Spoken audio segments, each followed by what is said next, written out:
Welcome back, everybody.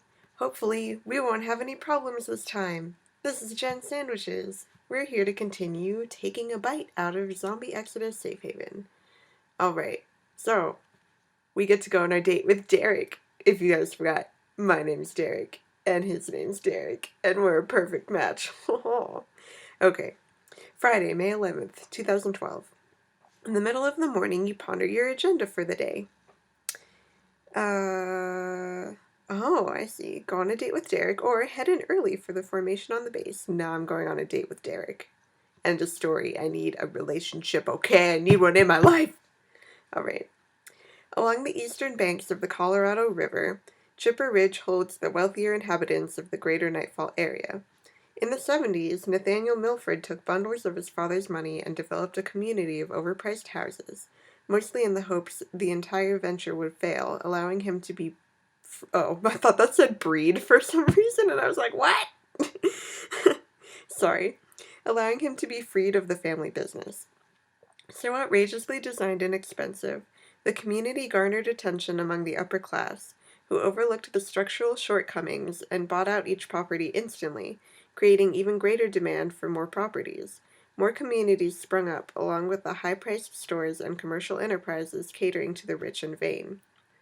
You pull your sedan into the parking lot of the strip mall where the movie theater resides, smack in the middle of Golden Jack's Bar and Grill and a Barnes & Noble bookstore. Can we go there on our date? Can we go to the Barnes & Noble and, eat in the Starbucks? Though Friday at 11 a.m. seems a slow time for a megaplex theater. Oh my god, did you guys hear that? I'm sorry, that was my cat scrambling up the window. That was terrifying. I'm already expecting zombies, apparently. Jeez, let me read, everyone! The Friday at 11 a.m. seems a slow time for a megaplex theater. A stream of moviegoers are lining up for Danger, Threat Zone, a new action thriller screening here today. A spot opens up in the middle of the lot, so you squeeze your sedan in between the narrow lines. Snowflakes fall in brief spurts, peppering the ground and laying a fresh white coat on the gray brick. As you walk along the rows of parked vehicles, you keep an eye out for your date. "Stay away from me!" you hear someone yell to your right. Among a row of cars, one section over, a small crowd is formed around a confrontation. Moving closer, you see two men separated by a few feet. A tall, gray-haired guy clad in dark jeans, leather vest, and a gray skull shirt resembling biker attire. The other, a heavy-set man, shirtless, in sweatpants and one shoe. The shirtless man... Oh my god, you guys, don't fight. Be nice to each other. You're supposed to be brother and sister. Sorry, my cats are mean to each other. The shirtless man appears ill, as his skin is a waxy yellow with a number of bright green lesions like strangely shaped birthmarks. Oh shit. Oh shit, it's happening. I won't get to go on my date with Derek! Stepping closer, you watch the biker push the shirtless man away, throwing him against a parked car. Shirtless rises, and the scene replays itself. Every time he falls, Shirtless leaps up and rushes again. A pair of women walk by, and Shirtless turns his attention to them, yelling out with explosive rage, startling the crowd. Oh geez, here we go. I rush over and detain Shirtless before he hurts anyone. I move closer to assess the situation. I call the police. Why would I get involved when the authorities could handle it? I keep moving. This has nothing to do with me.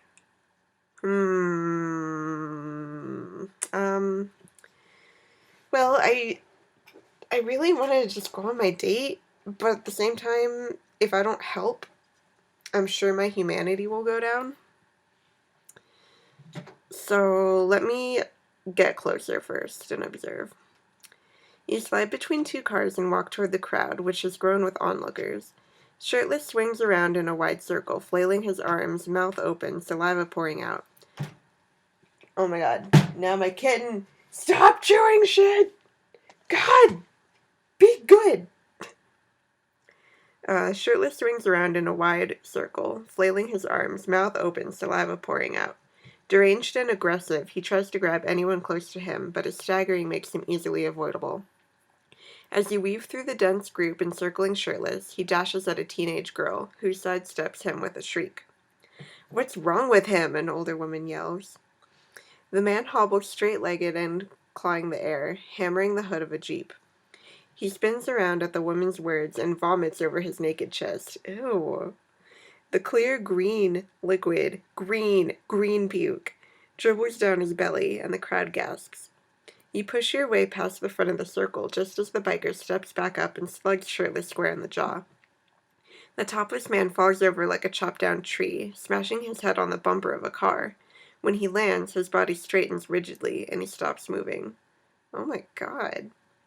The biker backs away, and several members of the crowd applaud and thank him for taking action. You crouch beside Shirtless and feel for the pulse in his neck. Nothing. He's dead, you mutter. The words ripple through the crowd, and when you turn to find the biker, he's already gone. Sirens blare in the distance. You fall back into the circle and maneuver your way to the edge of the crowd. Derek! Oh, I found Derek. Derek.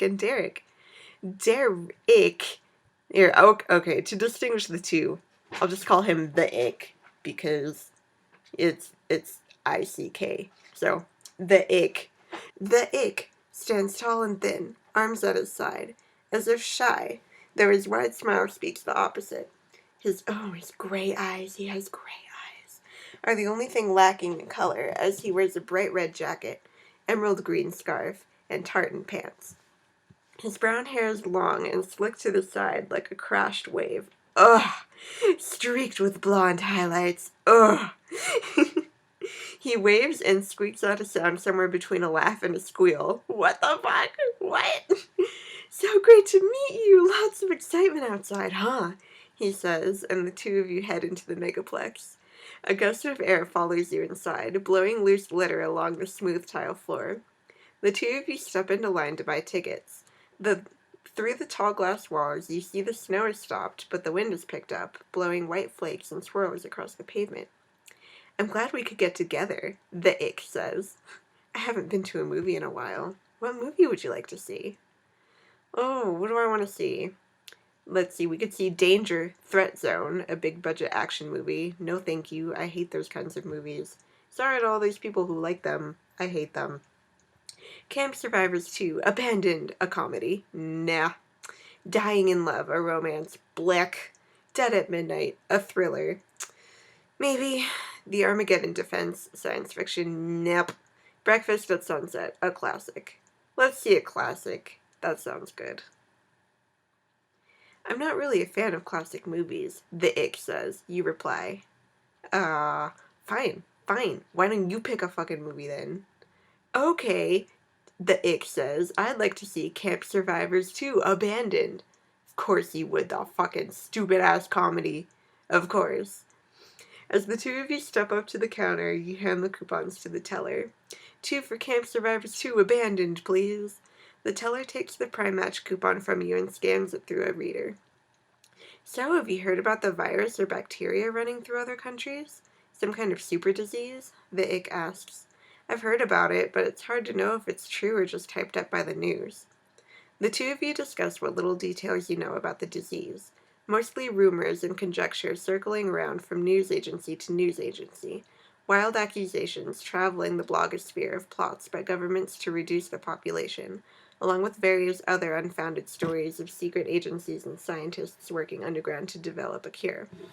You walk the dimly lit hall to your theater, dodging kids chased by their parents and sidestepping slow walkers who meander as if time has no meaning. I like to sit right in the middle of the theater, is that okay? Derek asks. The Ick. Sorry, I forgot his name is The Ick.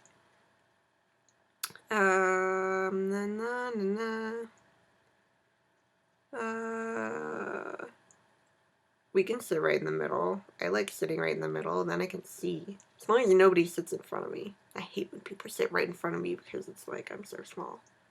Anyway, okay. I don't have a Napoleon complex. What are you talking about? Alright, yeah, I agree, because that's where I like to sit anyway. Sounds great. Previews are starting, so let's go get good seats, you say.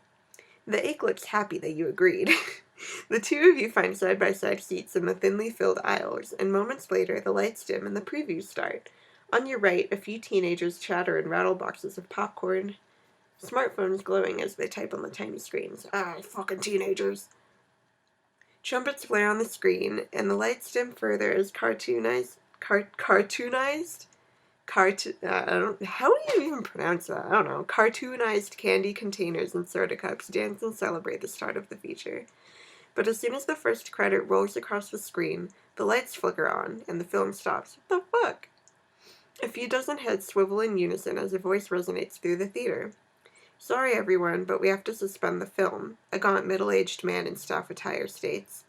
I'm the manager, and I'm here to inform you, in the lobby, well, there's a disturbance, some kind of riot, and we feel it's safest to hold the movie and get ready to evacuate. Everyone should remain calm. And with that, chaos ensues. Of course it does. Okay, let me check my stats. I feel like things are about to get crazy.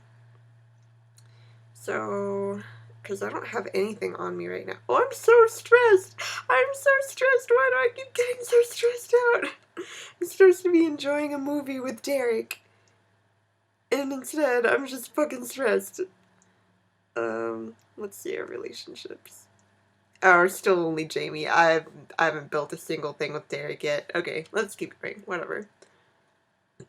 Within seconds of the announcement, half the moviegoers rush the exit, packing through the single door, screams of panic negating any direction from the manager. Everyone is running to the lobby, but that's where the riot is happening, Derek says, a look of confusion and worry on his face. One of the patrons bounds through the front exit, and a stream of sudden light fills the area around the door. In that brief period when the door is open, you spot cars racing by and people running and screaming, and you hear the discord of many sirens. You leave your seat and scramble through the narrow aisle. An elderly couple sits at the end of the next row, their faces fear-washed. In the back of the theater, two groups scuffle while others push their way through the lone exit. Near the front exit, an all-too-calm woman coaxes three young children to sit down, though they moan and cry to leave. You rush down the sloped floor, throw the front exit door open, and step into the brisk air, surrounded by the sounds of mayhem. Your mind has trouble focusing upon one thing as 1,000 scenes play out at once. People attacking others. God! Cars slamming into pedestrians as they speed out of the parking lot. What the fuck? People, calm the fuck down! Police calling out orders. A helicopter soaring overhead. A news van overturned in a blaze. Everyone running and screaming. What the fuck is going on? There's my car, Derek yells above the clamor. He tears past you, keys in hand, heading to a red sedan parked in the nearest section. Somehow, he doesn't spot the figure a few car lengths to his left. A man, but not still a man. His arms are angled, and his head is tilted back like he's basking in the sun. Ew. But his mouth is open and trembling with a rubbery tongue stretched beyond his lips. His lower sweater hangs over skeletal, poked-out limbs, and his khakis are frayed and dirt-sodden. On your right, your car sits at the end of a column. Derek, as in me, let's go, Derek says, though he doesn't notice a stranger racing toward him. I intercept the stranger before he attacks Derek. I warn Derek while heading to my sedan. I run to my sedan. Derek is on his own. I'm gonna help Derek. I'm gonna help the ick, even though I don't like his taste in movies. You yank out your pistol. I'm carrying a pistol? Oh my gosh. Stop, you command, but the stranger continues unfazed. You fire once into his stomach, and the impact spins him sideways. He slams into the side of a parked motorcycle and topples it over with him. He lies there stunned for a moment, but glares at you with intense red eyes and scrambles to rise.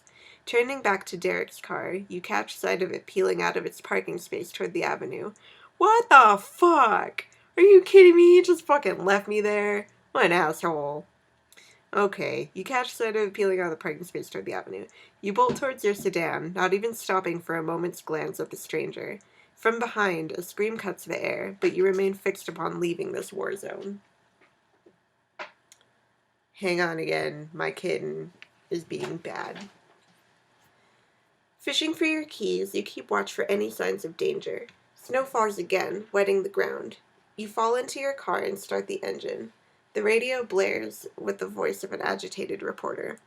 Police are trying to control the situation, but a massive number of reports are coming in of enraged, violent citizens wreaking havoc throughout the area. Many assume this change in behavior is due to infection from the virus spreading through Asia, Australia, and Africa. You veer out of the way of an oncoming trailer. Hanging from the driver's side window, a dark-haired woman claws at the trucker inside. God. Passing by, you glance back as the truck slams into the cement divider beside the parking lot, and the woman vaults off and collides with the windshield of a parked SUV. You wipe sweat from your forehead and turn your attention back to the road. You aim your sedan in the direction of home. Good God, all I wanted to do was go see a movie, and then all this chaos happens. Okay, that was it? Oh, well, I still have like 5 minutes. I can at least, okay. Oh, wow. Okay, yeah, I'm gonna end it here because that's a lot to pick from. A lot to pick from. Okay, sorry, this one's kind of short, but I'd rather keep them short than, like, go crazy. So, geez, that was crazy. I can't believe Derek, the ick, just abandoned me. Who's Parker? Who's Sean? Oh, I guess we'll have to find out in the next episode. Okay, yeah, anyway. Thanks for tuning in, guys. Like I said, I'm gonna try to be spewing these out as quickly as possible so I can play more. Alright, guys. See you in the next one. Thanks for watching. Bye.